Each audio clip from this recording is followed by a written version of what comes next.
Audi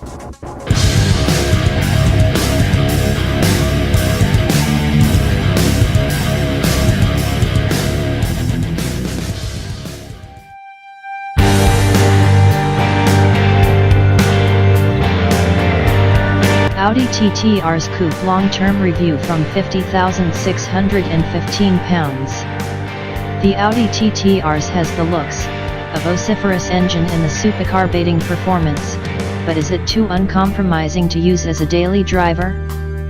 Fussing with the TT's virtual cockpit display January 17, 2018. Christmas ought to have been the ideal opportunity to get to know the TT RS a little better, but in recollection it feels like I spent most of the time fussing with settings and screens and other peripheral nonsense. Some of this fumbling was inevitable, of course.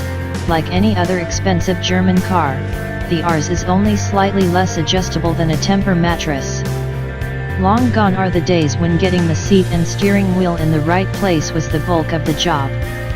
I spend about a million times longer simply concerning myself with whether I want the seat to default to either the first or second of its 3 heat settings. And that's just the tip of the iceberg. In the TT, Audi's devotion to its virtual cockpit system is total.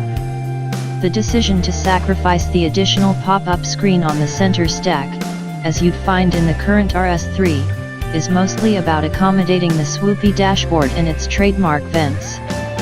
And as good as the instrument cluster-based 12.3-in display is, it does take some getting used to, especially if you've become accustomed to fiddling with the infotainment system by means of the dial that lives beneath your left elbow.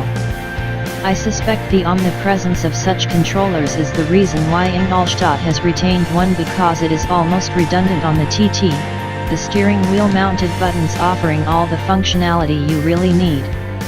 The upshot is that you very rarely find your eyeballs moving further south than the middle of the steering wheel, which is plainly to the benefit of your general road awareness. It does, however, mean that, if you're me, you rather obsess about what's on the screen in front of you. Audi will let you choose between 2 basic displays, one that relegates the rev counter and speedometer in favor of the infotainment system, and one that puts an oversized rev counter front and center and sidelines any other media to the left-hand portion of the screen. The latter seems the more natural choice for the RS, but selecting it means putting up with 2 dials that incessantly chart the engine's power and torque output as a roving percentage. As ever, this is the kind of readout that makes interesting viewing for about a nanosecond, and thereafter serves only as a distraction.